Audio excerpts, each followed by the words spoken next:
Welcome back to the Hitting the Turnbuckle podcast. This is the Ignite Wrestling review show from the event yesterday, Aftermath.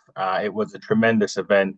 Great matches at Ignite that we've become a bit accustomed to be honest with you, at Ignite Wrestling. Aftermath delivered in so many ways, and some more questions to be answered, and some more bits and pieces that went on to, well, we've got to cover off right here on the channel. Now, first things first, we were told by Skip at the start of the show that Charles Crowley, unfortunately, was unable to compete. He was hospitalized over the weekend and would not be at Ignite for the match with Adonis Payne, which is very unfortunate. And, we wish Charles a speedy recovery. He's obviously, the health is the most important thing that you have to deal with when it comes to wrestling. And, we would rather Charles Crowley be healthy when he returns to Ignite in the future, and then to rather risk health than they're competing in a match that may have damaged it even further. So we wish Charles Crowley all the very best in recovery, and we hope to see him back at Shenley Road soon. Let's get on with the first match. You can see behind me, Smashing Mike and Taylor James kicked off the show. The Ignite crowd love Mike and they hate Taylor, which was and it was kind of a great way to get the crowd going, because the crowd was already up for Mike. Taylor entered the ring with, of course, his big buddy there, Tom Mercer, was with him as well. Crowd getting on their case straight away. Mike with the energy, with the charisma, with, just the perfect ingredient to bring the crowd to life early on, or straight away, really, with the kickoff match between him and Taylor to start the show. Taylor, he's got a very much a point to prove now. He's got that briefcase.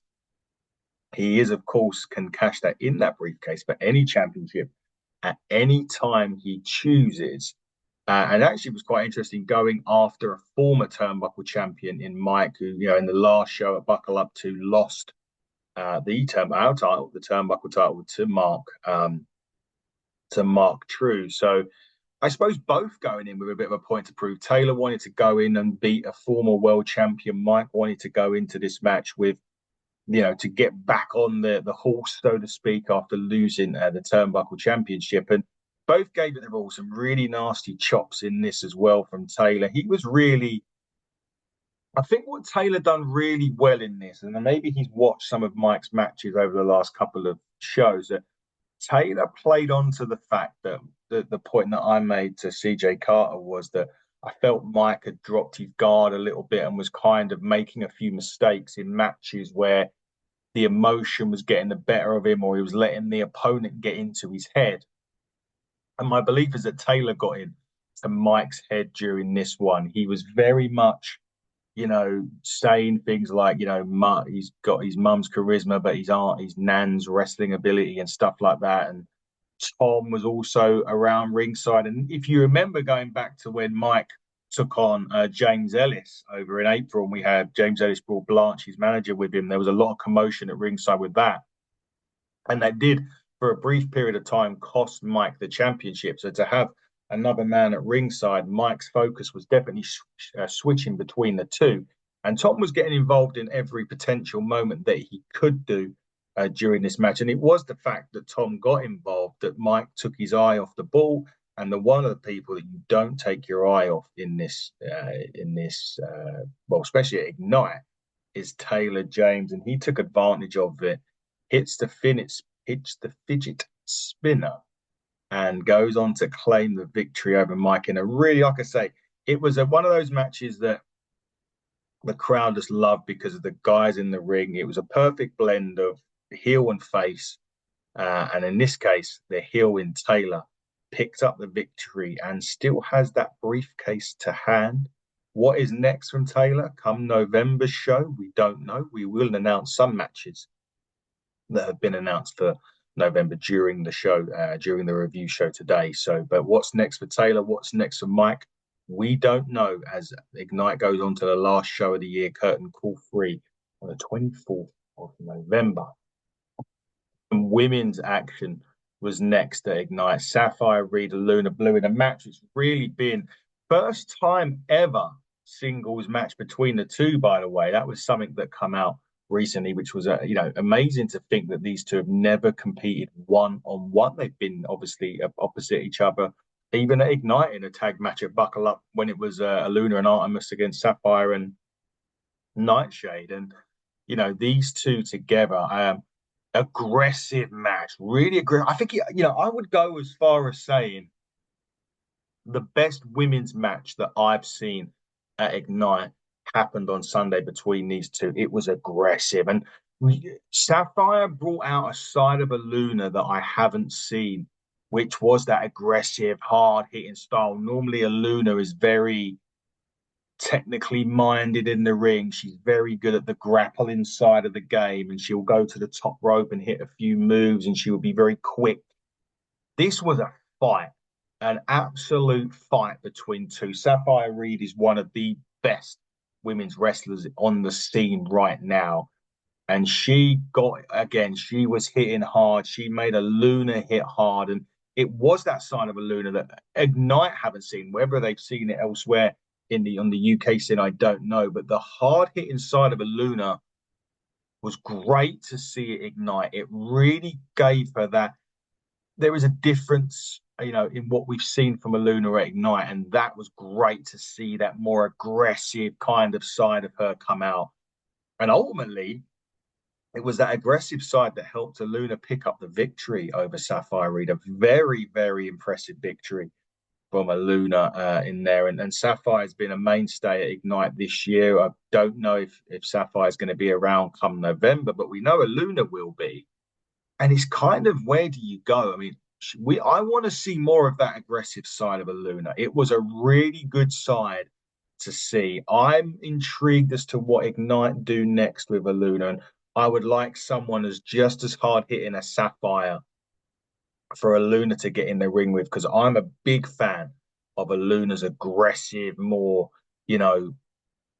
aggressive side of her game, and I want to see more of that. So hopefully Ignite can deliver on that in November. But kudos to both of these ladies. They absolutely tore it up in this one. As I said, the best women's match that I've seen at Ignite in the 18 months or so that I've been going. These two deserve their credit, and congratulations to Aluna for picking up a great victory. The first half main event was the Turnbuckle Championship match, the Fatal 4-Way, which pitted the debut in JJ Gale, CPF's Lando and Black, and of course the new Turnbuckle champion, Mark Trew. It was crazy. It was everything, for me personally, because this is our title. This is the Turnbuckle Championship, and I want this one. When it's on the card, I want crowds to get excited. I want crowds to think this is going to be an amazing match. And it ticked every single box. JJ Gale, thoroughly impressed on his Ignite debut. It was great to see the heart and soul of British wrestling in there. CPF, the crowd were with them. The crowd were with Gale as well. They just weren't with Trew in this. But CPF, just magic as ever when they get in the ring. It is just a joy to watch. Mark Trew, everly impressive during this reign. It's a very short reign he's had so far, but the match against Mike, getting the opportunity to face Mike in April, and then beating Mike in July, and then winning the Turnbuckle title, and then in this match he excelled himself even more. This was an incredible way to end the first half of Ignite. These four guys left it all in the ring. However, slight controversy incoming in this. At one point during this match, right near the end, CPF had the match won, and both Lando and Black went for the cover. Referee Nick Cooper basically said he cannot count this because it's two of you pinning one. That is not allowed in this fatal 4-way match, which allowed Mark to take control, hit one of them with a Turnbuckle Championship, do the 450 off the top rope, and pin JJ Gale and retain the title in somewhat controversial circumstances. However, you cannot take away from the quality of this match. It delivered in an abundance. And I hope that we see JJ Gale back at Ignite soon. I would like to see, of course, CPF will be back in November, and I'll talk more about that very, very shortly. And of course, congratulations to Mark Trew for defending the Turnbuckle Championship and being successful in his first title defense. Now, back to what I was talking about with CPF and November. We're not done because I did make an announcement at the end of the interval to bring it back in November. Mark Trew and CPF are not finished. Mark Trew will be defending the Turnbuckle Championship on November the 24th in an unusual style tag team match. It will be Mark Trew and his close personal friend Kieran Lacey against CPS Lando and Black. Now, the stipulation in this is very interesting for CPF and even Kieran Lacey. Whoever gets the pinfall in this match will become the Turnbuckle champion. So, if Lando were to pin Trew, Lando would be the champion. If Black would pin Lacey, Danny Black would be the champion. Likewise, if Lando pins Black and Black pins Trew, they would become champions. Here's where it gets interesting, though, for Mark. If Kieran Lacey was to pin Lando, or Kieran Lacey was to pin Black, Kieran Lacey would become Turnbuckle champion. However, if Mark was to pin Lando or Black, Mark would retain the Turnbuckle championship. So still very high stakes for Mark back in this time in November, and hopefully this time less controversy will reign in this match. But we will wait and see. But November 24th, curtain call 3, Trew Lacey against CPF for the Turnbuckle championship.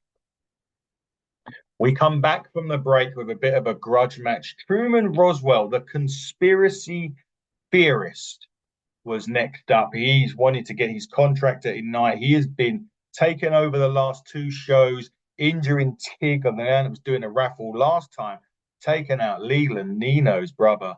And basically, Nino was saying, I want this match. This is the match that I want. I don't care that you don't want him here, CJ. Make the match.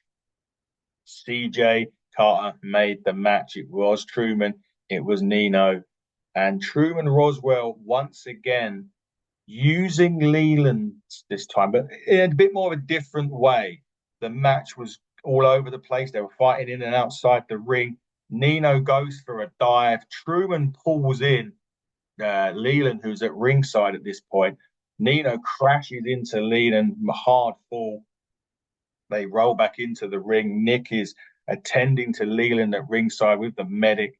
And Truman Roswell uses a low blow and a finisher to beat Nino Bryant and win his first match. That upset a lot of people in the audience. It also upset Ignite general manager CJ Carter, who decided at this point to come out. He had had enough of Truman. He wants Truman basically beaten, and he wants it done in November, and the match has been made. Nino Bryant, Truman Roswell rematch, but in this case, it will be contested under no disqualification rules, which means low blows are perfectly fine. If they want weapons, it's perfectly fine. But CJ Carter wants rid of Truman Roswell from Ignite, and he wants it done at curtain call November 24th. These two, Nino, Truman, will go together again, but no disqualification match. However, on this occasion, at Aftermath, Truman Roswell picks up the victory over Nino, but they're going to be going at it again November under no DQ rules. And that is a match that I am very much looking forward to in November, along with what was also announced during the interval was the Ignite debut in November of Spike Trevay, the Vulture, one of Progress Wrestling's longest reigning champions, debuts at Ignite in November. More on that very, very shortly. Now, the next one was supposed to be and advertised as Adonis Payne against the spectacular trickster Charles Crowley. Adonis was there. He come out and he was saying that perhaps, that he was the fastest rising Ignite star. He, in 1 year, done pretty much more than what the entire roster had done in Ignite. And it's hard to take that away and say that's not true. He debuted in September of last year. In November of last year, he wins the Ignite Championship, which he held until July. So he's been a full year. And in that time, he has debuted, he won the breakout, and he won the world title. So for him to come out and say he has done everything that he basically anyone quicker than anybody else in Ignite is exactly right. But he announced an open challenge. He wanted to fight that. He wanted to fight Aftermath, regardless of whether Charles Crowley was there. He also said to Nick and the referee, if nobody's going to come out and face me, to raise my hand in victory. Then some music hit. And we did get someone to face Adonis, and it's someone that Adonis is very accustomed to and knows very well on the scene. Arthur Scarrow makes his Ignite debut. The Plunder Taker himself, the pirate Arthur Scarrow, comes out to actually a very warm reception from the Ignite faithful. Some of them know him on the scene and have been seeing other shows with him on. And Arthur was there. Fantastic news. It's fantastic to see Arthur, and him and Adonis Payne went on it. Adonis Payne also made another point in saying that it may be time for Ignite. You've only seen a percentage of me, and it's maybe time to see the rest of the percentage of me at Ignite. You've only had me kind of at half mast. It's time to show my true side to Adonis Payne, and we got to see this in this match. They went at it. It was a tremendously, very aggressive match, a lot like Sapphire and Aluna. They hit hard. These two were hitting hard. Arthur Scarrow wanted to make an impression on his Ignite debut. He's certainly done that. But of course, Adonis is very angry at this point as well, and he hit Arthur with everything he could hit him with. And Arthur just wouldn't stay down, which was frustrating Adonis and frustrating Adonis and frustrating Adonis. And then he gets the chair. And he uses the chair blatantly in front of the referee, causing the DQ. He hadn't finished there. He continued to use the chair and then went to that top rope and delivered an elbow drop with the chair under him onto Arthur Scarrow. And although Arthur Scarrow was successful in his Ignite debut, I'm not sure if he walked out of the building after what Adonis done. Now, CJ Carter is going to have some ramifications to fulfill for that come November with Adonis. What is going to happen? What will CJ do on that? We'll have to wait and see, because Adonis has not been announced for November yet. So we're going to have to wait and see what happens. Where does Adonis go from here? He is a man on a mission at Ignite, that's for sure. He wants a championship back. There is no doubt about that. And we will see if Adonis Payne can regain the championship, or we'll see what's next for him come November at Curtain Call 3. But great to see Arthur Scarrow. You did win your debut, albeit by DQ, and we hope that you're not too seriously hurt from the damage that was caused by Adonis Payne. Main event time. What a main event they delivered here. Tommy Kyle against Connor Mills. This was absolutely tremendous. They started with this sort of, standard British wrestling way. There were lots of different submission holds, lots of different moves and reversals. And it was a really good, solid start in that sense. And then it went into what I would class as a good old-fashioned strong style bout as well. They both gave each other absolutely everything in this. I think Connor hit the burning hammer once for a 2.